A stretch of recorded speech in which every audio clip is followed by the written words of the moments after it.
So one of the biggest news of the week is that the China stock market has finally come alive again and entered a new bull market. Chinese stocks registered their biggest one-day gain in 16 years, and for the last 1 week has gained over 30%. So the question on everyone's mind is this finally the bottom? Is this bull market finally sustainable, or will it fizzle out like all the rest of the recent rallies? And what am I doing with my China stocks that I've now been holding for close to 7 years? Let's cover all that in this video.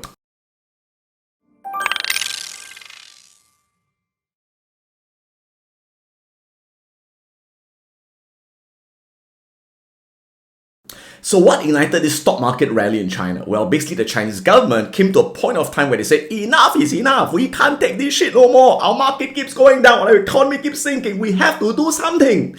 So they took out the big guns and they blasted away with aggressive stimulus policies, monetary, right? They said they're cutting the reserve requirement for banks for 50 basis points, they're lowering mortgage rates, they're going to do whatever it takes to save their economy. They injected 142 billion into their banking system, implemented forceful rate cuts, and get this, now they are telling the companies to buy back shares aggressively.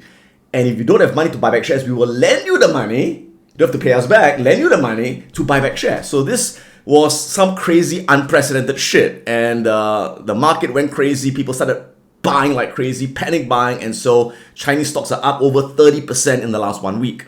Now, of course, the question on everyone's mind is this bull market going to be sustainable? Because this is not something new. There have been bull markets that started in the last few years that all fizzled out. For example, if you take a look at the Hang Seng Index, you can see, for example, in recent years, this was from the bottom, this was a 47% move up here. Remember, every time the market goes up more than 20% below the low, that's a bull market. So this was actually an official bull market that reached 47% back in 2020, and then it collapsed, right?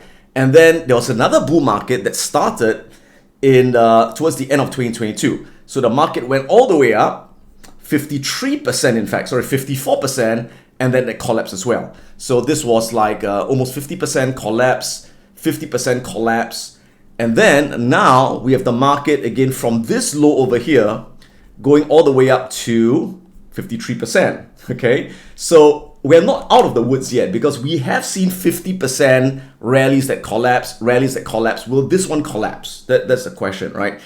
And I think it all depends on what the government does to follow up. So if the government follows up with what they promised to do, they promised a lot of fiscal stimulus. The government's going to spend a lot of money to continue to support the economy, do whatever it takes. If they do that, then yes, this bull market could be the one that's sustainable. This could be the official bottom, and we could see a multi-year bull market in China stocks, right? But if they don't follow through and it's all talk, they say, well, we were kidding, sorry, right? Then it's going to collapse all the way back down again. And there's no way to predict that unless you're President Xi's good friend. There's no way to predict that, yeah? But what we can do is we can look at where valuations are. And for those of you who have been holding China stocks for a while and you're thinking, okay, maybe I want to sell, like I said, don't sell near the bottom. Don't sell when it's cheap. That's stupid, right? So I've been holding China stocks for quite a while and I want to get out, but like I said, I didn't sell because it's so bloody cheap. I want to sell when it's a reasonably good price or a very good price. Then I will get out and then reinvest the proceeds, right? So where are we now in terms of valuation? So first of all, let's take a look at the Hong Kong market and then the mainland China market. So looking at the Hong Kong market first, that's measured by the Hang Seng Index. Now over the last 10 years, the highest PE ratio was about 18 times PE. The lowest PE ratio was about 7 times PE. So if you take the average of the last 10 years, was 11.68 times PE. So where are we right now? Well, after the recent rally of the last week or so, the current PE ratio is now 11.9 times earnings, which is right at the 10-year average. So based on the last 10-year average, the Hong Kong market is no longer cheap. It is not expensive as well. It is at a fair value. Now, if you look at the chart of the Hang Seng Index on a daily time frame, you can see that huge move that we had in the last 1 week. That's a pretty parabolic move in the short term. And of course, we were on this downtrend over there, right? And this looks like it started a bit of an uptrend that fizzled out, and then now it's come roaring back. So that looks pretty bullish on a short-term time frame. And it is on an uptrend on a short-term time frame. It is in a bull market officially because the market is up more than 20% off its low. So we are in a bull market. But now, having said that, in previous China bull markets, they didn't last very long. So it doesn't mean bull market means it's going to last really long. Like I said, it all depends on, will the Chinese government follow up on their promise? If they do, then yes, we could have a multi-year bull market over the next couple of years. Now, if you take a look at the more medium to long-term time frame, in fact, we look at the very long-term time frame, this is where we are. So bear in mind that unlike the US market, the China market is very, very volatile. Okay, so even during this phase over here, when it was still on a structural uptrend, there had been very big wave ups and wave downs. Take a look at that. Wave up, wave down, wave up, wave down, wave up, wave down, wave up, pam, wave down, wave up, wave down, wave up, wave down. So very, very volatile as compared to the S&P 500, where it's more smooth, wave up, wave down, wave up, wave. It's like some crazy jumping kangaroo, right? And then structurally, a lot of things changed when they had this new leadership by, President Xi, where in 2021, they did something that was very, very scary. The government started to do the crackdown on technology companies, and they cracked down on education companies. And overnight, many of these companies were wiped out. And that freaked a lot of people out, that the government had the power to destroy industries and companies at will. And so that made the market basically break this long-term structural uptrend that was in place for many, many years. And once this structural trend was broken, you can see that the sentiment towards China changed. A lot of funds began pulling money out of China and reinvesting it in other places and avoiding China like the plague. Because again, structurally, a lot of things changed when this long-term trend was broken, right? And then there was a rally that was attempted over here when the Chinese government was saying, okay, we're going to stimulate the economy, but then they didn't follow through, and so it fizzled out. And it made kind of like what we call a double bottom over here. Then now they are saying, okay, we are serious this time, we're going to support the economy, so the market's now, okay, maybe this is it. So it's run up a lot, but again, bear in mind that it is still below this long-term 200 moving average support on the monthly candles. It's still below that. So I would expect that this 200-day acts like a pretty strong level of resistance, right? So this was previous support. It was this red line was supporting the market. Now that it's broken that support, that red line now becomes a level of resistance. So I do expect that in the next few days, we could have some profit taking as people get nervous that it's approaching that 200 support. We may have a bit of a pullback over here. But again, if the Chinese government can follow through and really show that this time they're going to do whatever it takes, then, who knows, it could break back above that 200-day moving average, and it could maybe start a new structural uptrend. It could. I do hold a couple of China ETFs that track the Hang Seng Index, like the GXC, and I'm not selling yet. I'm just waiting and watching it for the time being. Because again, in terms of valuation, it is no longer cheap, but it's also not expensive yet, right? It's right now at a fair value. But if the market continues to go up and the PE ratio of the Hang Seng Index gets to 15 times earnings or above that, then I would start to possibly trim my position in the China ETFs. And again, if you look at the chart over here, I think you have to watch this 200-day moving average pretty close. It's got to break above the 200-day to have any meaningful support. And once it breaks above that, then this 200-day will be a strong support. Now, the other market to look at in China is the mainland China market, stocks listed on the Shanghai and Shenzhen market. And so for that market, we look at the CSI 300 index.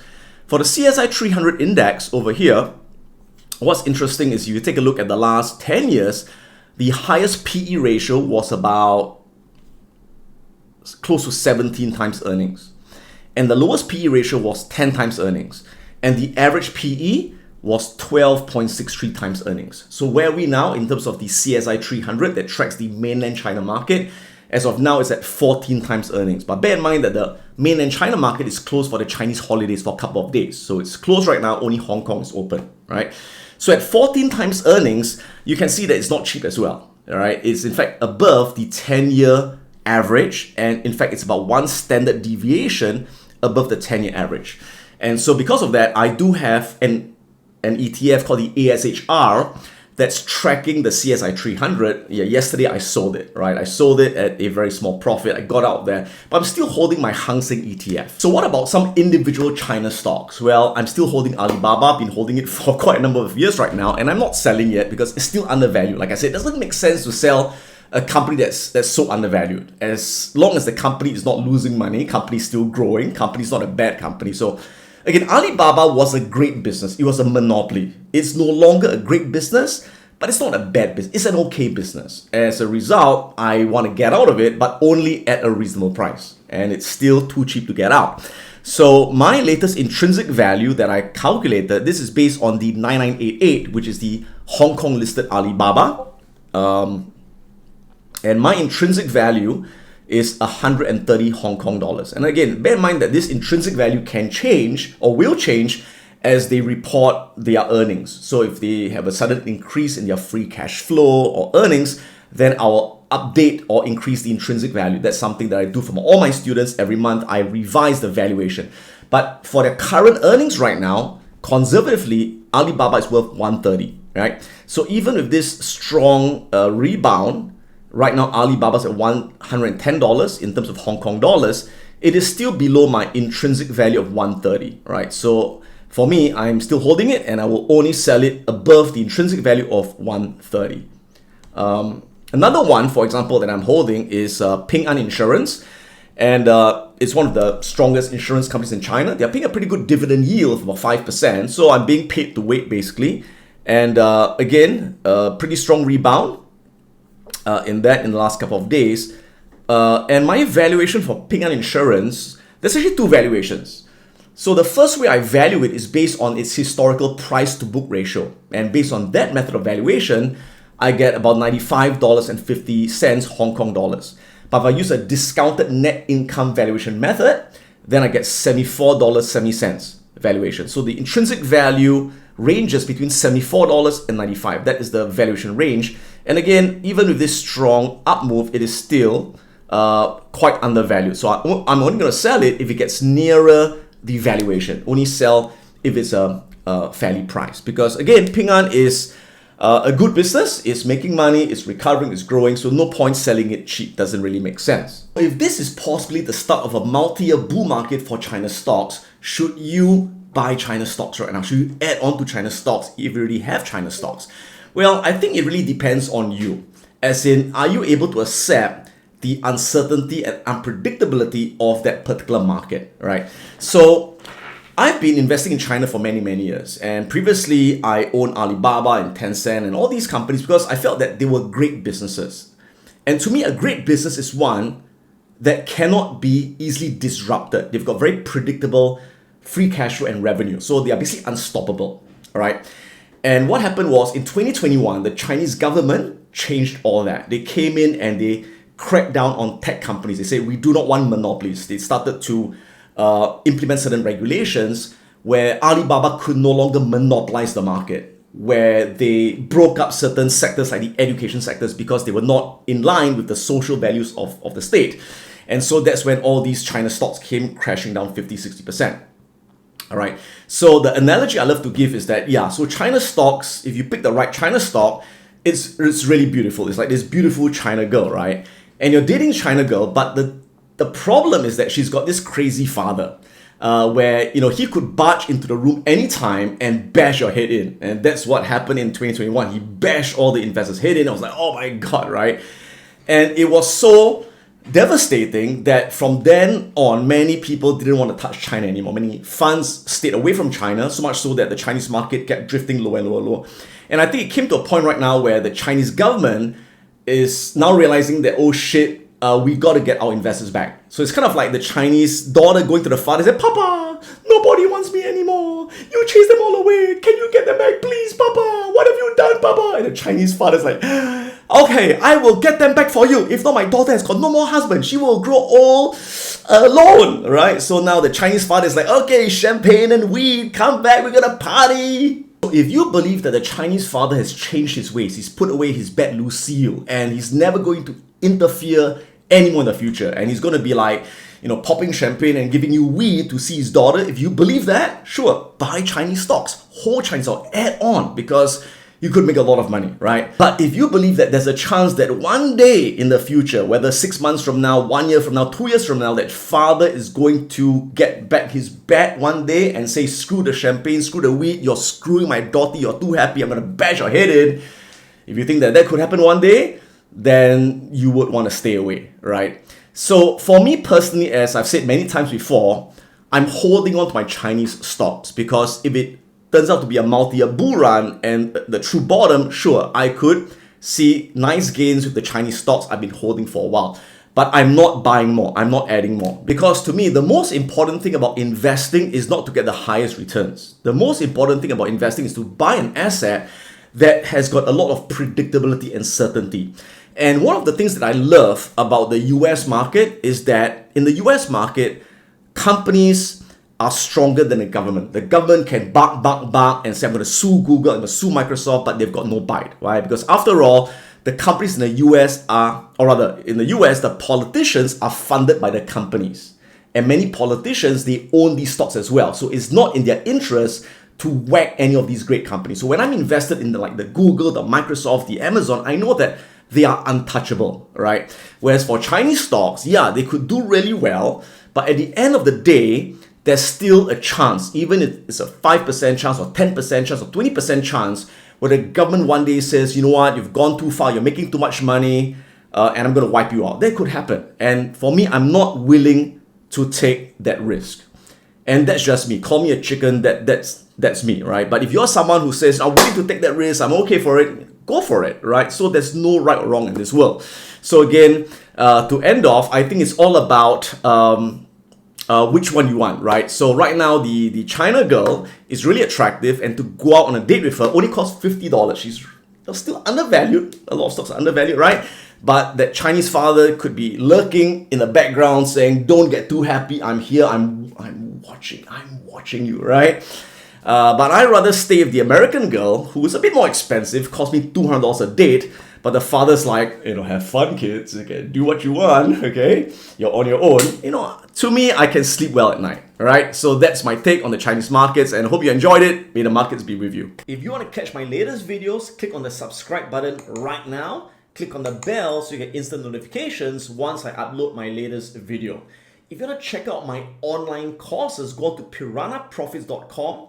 We're going to learn how to invest and how to trade the financial markets and create an income from all around the world. If you want to join my live Wealth Academy program, go on to wealthacademyglobal.com and find out more about how you can learn investing and trading live online. This is Adam Khoo, and may the markets be with you.